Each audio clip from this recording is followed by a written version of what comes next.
All right. Hi, I'm Mr. Thomas. It is not St. Patrick's Day, but I just did a St. Patrick's Day skit, so that's why I'm wearing a green shirt. Okay. Today we get to introduce the Cold War, and the Cold War, I'm going to go through the big picture of it, which basically is a conflict between the Soviet Union and the United States. So I'm going to go through the U.S. and the Soviet Union by giving you the important names, which basically comes down to the presidents. So, mind you that you had FDR during the war. He doesn't really enter in the Cold War. So you start with Truman. And Truman, as I've told you guys before, is probably one of my favorite stories in American history because it's like the regular dude, through a mobster, became president of the United States in the middle of World War II and had to drop the atom bomb on the Japanese. So when you guys read that quote on your last test, that's coming from a guy from Independence, Missouri, and has nothing to do with it. On the same like, coming after him is Eisenhower. And Eisenhower led the organizational side of World War II. He hates the atom bomb and only threatens to use it. And he is going to come to power as kind of the general leader. He's the ultimate like bureaucratical head. And I'll note if you ever study him, you realize that he himself is just ordering like a general people around and actually doesn't spend a lot of time at the presidency. He's also has a heart attack, an intestine surgery, and something else that takes him out of 3 years of 8 from actively leading the presidency, which means his vice president, Richard Nixon, is heavily involved, except for one problem: him and Richard Nixon don't get along. You could talk a lot about Richard Nixon, okay? Just in terms of this. He is followed by JFK, or John F. Kennedy, who I think is only famous because he got killed. And he is the inexperienced president coming to power. And everything I've read about him is because of that, the Russians and the Soviet Union really tested him compared to the other ones to see how far they could push or how far they could go. And I'll talk about 2 incidences when he's the president that kind of engage that. He is followed by LBJ, or Lyndon Johnson, who comes in as the vice president to JFK and is assassinated after he's assassinated, and he will lead for about, I think it's about 6 years. He will bow out of the 1968 election because he's so unpopular. And so when Biden was recently bowing out, Lyndon Johnson bowing out of an election late in the election also came up, just because that's what kind of happened in there. And it led to the Democratic Party kind of imploding. And so the Republican Party got to vote in Richard Nixon. And again, if you're going for most important to the Cold War, I'm going to go Richard Nixon is the most important. He also, guys, out of every president you've had, is probably the most interesting story in terms of like manipulative politics and the Watergate scandal. I will always talk about him running for president in his second term for 1972. He initiates, actually it's this guy's under him, but he's involved in initiating a scandal called the Watergate scandal that's going to cause him to get kicked out of this thing. But basically he's spying on the Democrats to see what they're doing so that he can beat them in an election. Mind you, he has already won the election before it started out for 3 reasons. He took the United States off the gold standard, which is highly controversial now. But it made the economy boom for a little while. It's also going to make inflation go, yes, Pavni. So think we used to have to back every dollar we had with some sort of gold. So if you had a paper, it represented a certain amount of gold. Does that make sense? Then after we got rid of that, it's called flying money to scare you slightly. But basically the idea is it just says if you read a dollar bill, it just says on it, it's a Federal Reserve note worth 1 credit. Well, what does a credit mean? It's just how much you value it. Now, I don't think you should be that worried about the dollar. Here's why. Basically, think of it as a gift card to buy anything American for the whole world. So America has a lot of food. We should know that. Like we sell, think all the tortillas made in everywhere in the world. A lot of them come from our Midwest because that's where flour is grown. That's where wheat's grown. Got it there? Or think that we produce as much, if you generalize it to energy, as anywhere in the Middle East or anywhere in the world. So we have a power of our own, those things. So think people are trying to buy that all the time. And then think about Apple making computers or phones or whatever it may be, or cars. So our dollar is going to be valuable because people need to buy stuff here for the entire world. So don't worry about it that much, in my opinion, unless the whole world economy is going to tank and, the one world government and the Antichrist and, all that stuff. Okay. Yes. So stuff in America is valuable, so the dollar is valuable. I have $100 trillion in here of Zimbabwe money because nobody wanted to trade with Zimbabwe. Got it. There's a dictator side of that. They intentionally tanked the rich people. Does that make sense? Because if we want to make Elon Musk not rich anymore, the easiest way to do that would be to print off trillions of dollars and give it to everyone. Everyone got it there? That would be called Mansa Musa.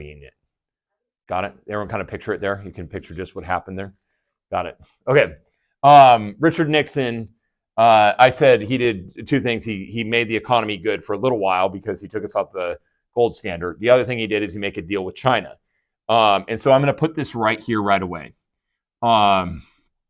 This, even today, to me, would be the most controversial thing that he did. And it's probably the thing that won the Cold War. Because right now, I'll say if you looked at our current administration or even the Biden administration, you'd basically go, China is something to worry about, not our friend. They're communists. We're not somebody that agrees with values. And in the diplomatic world, we've been frustrated with them. Got it there? Here, what we did because the real enemy was the Soviet Union, we had to basically make a deal with China to make our enemy's enemy or our enemy's friend our friend. So they had no friends. And then I would give this as the start of the end of the Cold War and why the United States won. Here's why we won it. We got cheap stuff from China that made our economy up, hold, and boom. Number two, the Soviet Union, you'll see, will fall apart militarily. And then number three, it basically broke up the communist world like they were working together. I think China and Russia working together probably could have beat the United States. But since they were working separately from each other, it gave the United States kind of a one world power sort of field. He's kicked out. These presidents, I probably won't go through as much. Gerald Ford follows him up and basically gives another presidency over to Jimmy Carter, who was the president when I was born, but not for very long because he's followed at Ronald Reagan. And then the Cold War ends with George Herbert Walker Bush, the older one. And it's at the beginning of his presidency that he wins, the Cold War ends, and the Soviet Union is ended by a coup d'etat. Now, with the Soviet Union, basically we need to go Stalin.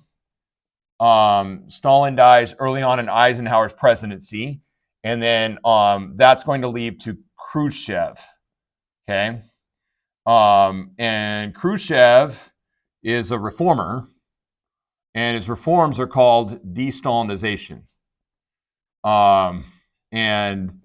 Stalinization. In short, he is trying to get rid of the mentality that you need some sort of total dictator to figure out communism. And he looks at some of the things like, say, the collectivization or even how he treated the party members originally. And he basically goes, this is bad. And we need to realize some of the sins of Stalin so that we can become the actual communist government we're supposed to. And I'll go back and forth with this as we start talking about some of the lines through this. But the basic idea with Khrushchev is he's going to lead about the same time from the rest of Eisenhower all the way through JFK. And then when JFK is shot, he's removed from power. But it's those two's interaction that's probably the most interesting time in the Cold War. Got it there? He's followed by a couple of not so significant ones. And then the guy that is opposed to I'll say it's the 70s, and the comeback is a guy named Khrushchev. And his name sounds exactly like he looks. He has this famous moment where he's like pointing at the American ambassador and just like poking him in the chest because he's so mad at them. And basically the idea is he's going to militarize, he's going to increase their military, all this sort of stuff. And that's going to lead to over-militarizing and less economy focus, and they run out of food. So remember that Russia is by and large covered in ice. So that big landmass that you're looking at there isn't that big because it's the top of the world, and you guys understand that the parallel line at the middle where the Mexico is much larger than it looks on the map compared to Russia, which looks smaller, even though Russia is still the largest landmass country in the world. But the point is the Soviet Union doesn't have a lot of food because a lot of it's covered in ice. And so economics starts to fail as they're trying to increase their military, and they're going to get involved in a war in Afghanistan. So, and I think it's at the end of Khrushchev's, what do you call it? Where he's the head of the Politburo. What do you call that? Why am I got premier? And then he's going to be followed by Gorbachev. And Gorbachev, I've described him to you. I think I said it before. He has if you ever see a picture of him, he has a big birthmark on his forehead, and he's very bald. So anyhow, he becomes one of the obvious ones to, I think, identify. He is working along with Ronald Reagan, and he's going to put in 2 reforms, Glasnost and Perestroika. And I'm only mentioning these. These will be black words in the next chapter. But they're basically, one of them is human rights and speaking rights. The other one is economic reforms. And already he's kind of getting away from this like total dictatorship. And then finally, he just allows himself to be cooed out. Okay. And that will end the Soviet Union. Coup d'etat. Anyhow, that's spelled wrong, but whatever. That ends the Cold War. Okay. By and large. Okay. Now, I'm going to go back through and just kind of talk about the events. Okay. And what else? I might talk about this. So, the problem, here's how I would describe the Cold War, if I'm putting this from why this outline is kind of important. Okay, the reason it's a Cold War and not a hot war is because these 2 countries never obviously go to war. They never, there's probably some CIA things going on and some things that are going on in a secret world that isn't going on anywhere. But in general, that they're influencing other governments. They're trying to get trade partners. They're trying to get political partners and all this sort of stuff. And here's the problem with all of that. These guys never really go to war. These guys don't lose a significant amount of people in any war. But every country that aligns one way or the other is going to end up embroiled in a civil war. Okay? And for that reason, how this is going to work when I do the Cold War is the next time we teach on this, I'm going to go Latin America, Cold War. And we're going to talk about Guatemala, Cuba, Argentina again, Brazil, and we'll talk about those countries and how they engage the Cold War. You can talk about Africa, but the same thing is happening. You're choosing whether or not you're going to be a part of the communist world or if you're going to be a part of the capitalist world. And this is generally going to include Western Europe, and this is going to include Eastern Europe over here, Europe. And then everything else is kind of up for debate. And so that's where all of a sudden we're going to end up in a war in, let's say, Korea and, Eastern Europe. And we're all of a sudden going to end up in war in Vietnam. And then what the heck, Afghanistan? What is the Soviet Union like fighting in Afghanistan for? And then how this sets up, to me, this is the most interesting story because this basically sets up 9/11. It sets up why the United States all of a sudden is fighting terrorists, that are hiding out in Afghanistan, and how the Cold War affected the Middle East is actually, to me, probably the most important to explaining political struggles today and our terrorist attacks and all these things that kind of happened in my lifetime because none of you were alive in 9/11. So 9/11 is just history to you at this point. But I would just argue to say it's probably very prominent to me. So let's talk about the events. Okay, Truman. The only real event that is in favor of us is we get into Western Berlin.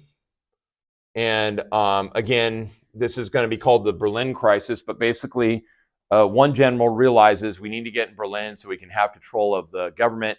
Berlin is in Eastern Germany, and Germany gets split. So at the end of the war, Germany gets split into 2 countries. Okay, and out of everything, the Soviet Union wants to keep Eastern Germany communist. Got it there? And they're pushing it, sort of idea. One of the best books that I read, I can't remember what it's called right now, goes through the history of this through JFK, which I'll probably talk about right now. But basically, the United States holds half of Berlin and this one road as free, while the communists are on the other side of it. So when JFK comes to power, the Berlin Wall is built in what's called sometimes the Berlin Crisis. Okay, so I'm skipping some things here to stay focused on Germany. Sort of idea. I have a piece of it back there behind the Tank Man poster, and it's it's attached to a postcard. I had a student. Heck, she's probably going to end up in the diplomatic office. Her dad was in the diplomatic office for President George W. Bush. And so he had a lot of connections. They'd done a lot of traveling is kind of the point. But if you like are really into history, right? Like, there you go. There's a job for you. Go figure out how to work in the diplomatic office sort of idea. So they built a massive wall that basically cuts Berlin in half.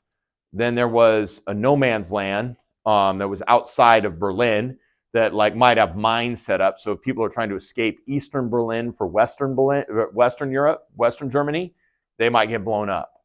And that's the type of fear that's created in this idea. So this Eastern Europe bloc is called the Soviet bloc. And probably my favorite name for it, as Winston Churchill will put it, he calls it the Iron Curtain. Because anyone who disagrees with what is going on in communism just kind of gets eliminated. And if you try to free yourself from it, you're risking your life, your death, your family, all this sort of stuff. And that's the world I grew up in. Was still, because I was born 1980, 1991 when this ended. There's still a lot of stuff about the I'll just say the nature of how the Cold War politics worked was like very fear-inducing, especially for Christians or people of political refugee outside of this group. Okay, does anyone know what time we're out of here? Look really quick for me, just so I know how to time this. Okay, so then at the end of Truman's career, he gets in the Korean War. The Korean War has nothing to do with the Soviet Union and actually creates kind of this divide that happens between China and the Soviet Union. What time? 10:27. Okay. It creates this divide between the Soviet Union and with us because, I'll describe this in detail later, between the Soviet Union and China, because China's mad at them for not helping with the Korean War against the United States. This is a battle that's going to decide how big North Korea will be and if South Korea will be communist or not. The North Koreans, who were communists, invaded South Korea, and then we went into South Korea and pushed them back to North Korea. Then we went into China. Then China pushed us out. Then we just made the line exactly where we started, okay? And that sort of description there is kind of the pointlessness sometimes that people feel towards the Cold War era in terms of the war. Anyhow, this is a highly unpopular war led by General MacArthur, and then Truman fires MacArthur and basically tanks his own popularity. Got it there? And with that, Eisenhower comes in. His one goal is to end the Korean War. Eisenhower is very simple. He shrinks the military. He does a lot of public works, and he says, if you do anything to us, I will drop the A-bomb on you, okay? And that holds everyone, because he's a military guy. He basically, using that threat, is able to hold the Soviet Union in check. Now, I said at the beginning of this that Khrushchev is born at this point, and this is where I can start to get into the one other thing I kind of want to hit here is Khrushchev is fine with that. He doesn't need to expand territorial at this time. He instead starts to advance technology, and the space race gets going with them winning. And so the first satellite into space is Sputnik. They send a dog into space, and then they send a man into space before we ever do. And so the big deal, guys, in the space race, when that flips, is going to be when we land on the moon, okay? Because until then, they were ahead of us. And this is coming from Khrushchev going, here, I'm going to de-Stalinize. I'm going to let scientists do scientisty stuff. You get the idea? I'm not going to have this like total control on everything the way that Stalin did. And then we as Russian communist scientists are going to advance beyond this. And so what happens at the end of Eisenhower's presidency, I don't think I need to put this on the board, is we have a spy plane that gets shot down in the Soviet Union. It's now proved that we have been spying on the Soviet Union, like we didn't know that already, okay? And we've done some CIA actions in, say, like Guatemala, which I'll describe in detail later. And all of a sudden, it seems like, wait a second, the United States is actually the ones kind of manipulating the Cold War in a little bit, and the Russians instead are just focusing on technology and doing well. But here's the point. When Eisenhower leads the office, there's a crazy election. I would actually say one of the most fascinating elections between Richard Nixon and JFK. Richard Nixon, probably a million different ways he could have won, loses by a hair. I think one county in Illinois flips. He wins the entire presidency. And now Richard Nixon is kicked to try and run for governor in California, which he also loses to a hippie of all things. And then he ends up like on the back burner. So part of this, like Richard Nixon, is like a comeback story if he wasn't just, getting himself kicked out of office for running the Watergate scandal. Anyhow, all that didn't make much sense. But here's the point. JFK comes into office, and basically, here's how I would describe him. He's inexperienced, okay?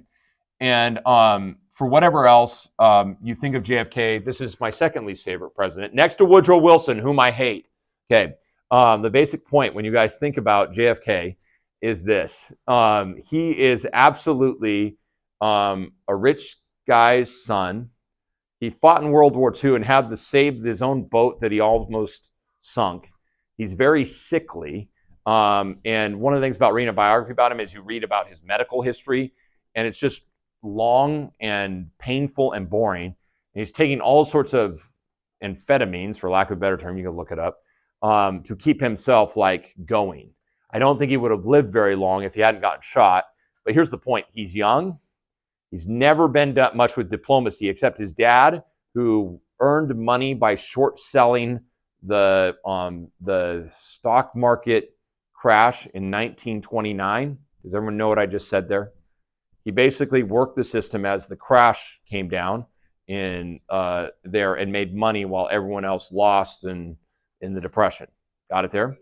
And then he was Irish and Catholic, so he demanded of FDR that he become the British consul to England, which would have been great. You get the idea. The Irish can tell the British what to do. He's like pumped about this. Except he kind of for a while actually publicly agreed with Hitler. His dad did. And then he comes back to America and basically uses all of his money to get one of his kids into the presidency, which he succeeds at doing. The only thing JFK has going for him is he got shot and he's good looking. Okay? Other than that, I don't have a whole lot of positive to say about him. He's a total womanizer. And anyhow, it's just, like crazy if you start reading the stories. So he walks into the Korean War has been ended. We've had this mess up at the end of Eisenhower. And now Khrushchev's like, well, let's check how crazy this guy is. Now he's going to do something called the Bay of Pigs. And Cuba has become communist, a story I'll do later. And basically, it goes poorly. We basically dump some Cubans on our side onto the coast of Cuba. Everyone knows it's coming, and the Cubans come in and just kill them. And then we don't back them up because we said we back them up militarily, and we don't. And it just looks like a black eye on the United States CIA. Then we hit the Berlin crisis, which is where the Berlin Wall comes up. And the book I read was basically saying this is the closest we came to war. But the most famous one that occurs is the Cuban Missile Crisis. And the Cuban Missile Crisis is the closest, I'll say maybe either of these countries came to blowing off an atomic or nuclear weapon at this point. The basic idea is he is sitting there with Khrushchev, and he's going, Cuban Missile Crisis occurs, and Khrushchev is basically building missile silos, things to blow off missiles in Cuba. Everyone got it there? And we see that, and we don't want that because now they can just, like take a missile and shoot it off straight to Miami or even all other parts of the East Coast because they have ballistic missiles at this point.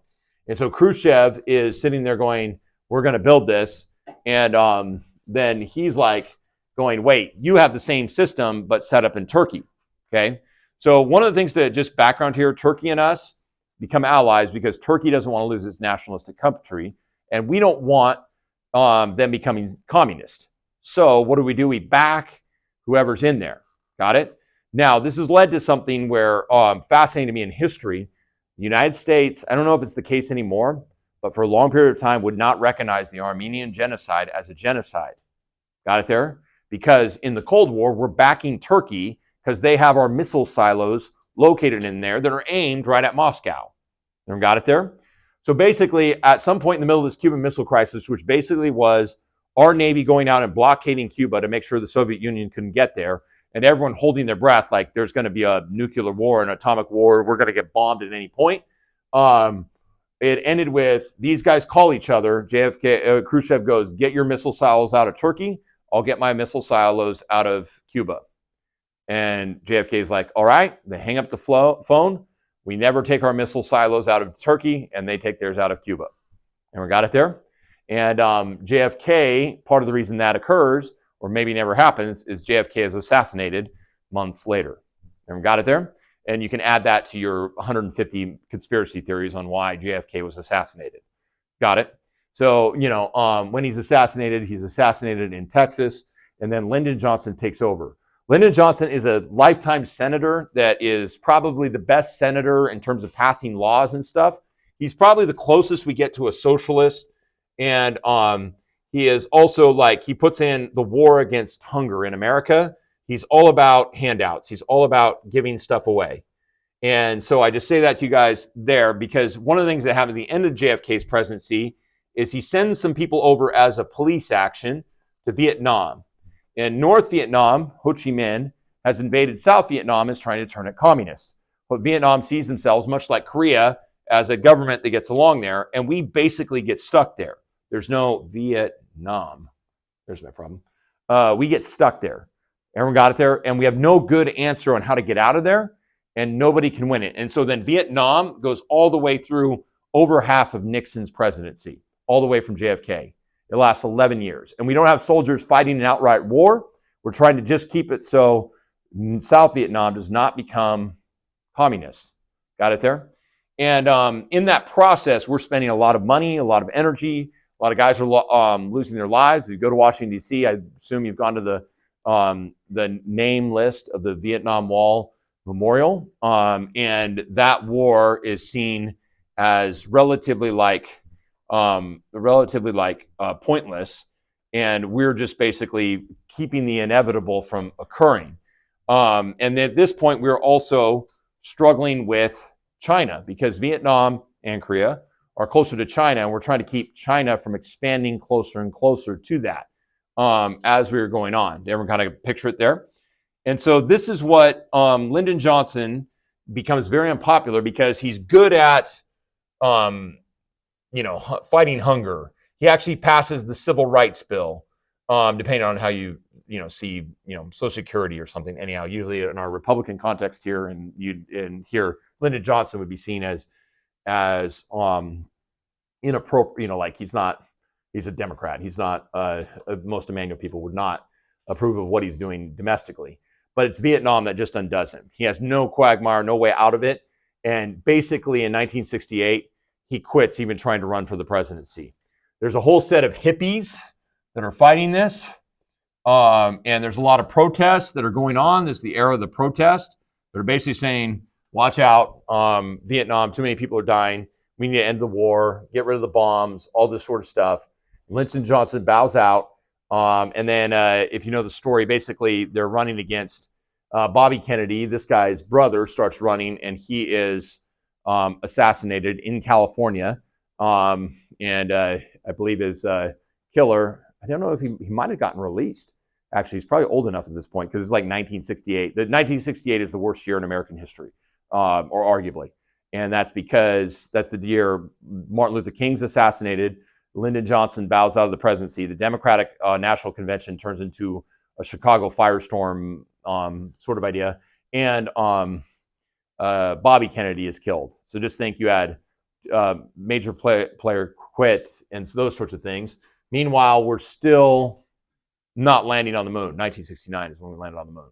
So 1969 is our comeback. There you go. And the hippies are despising this, all this sort of stuff. He bows out. So Richard Nixon becomes president. When he becomes president, he's going to put in, I always hope they quote this guy. This is a guy that I've read a whole biography on, Kissinger, who of all things is a Jewish German atheist from Germany who moved over to the United States at 17 and then fought in World War II against the Germans on American side. Everyone get what I just said there. He is a fascinating character in history, just recently died. He lived almost to be 100.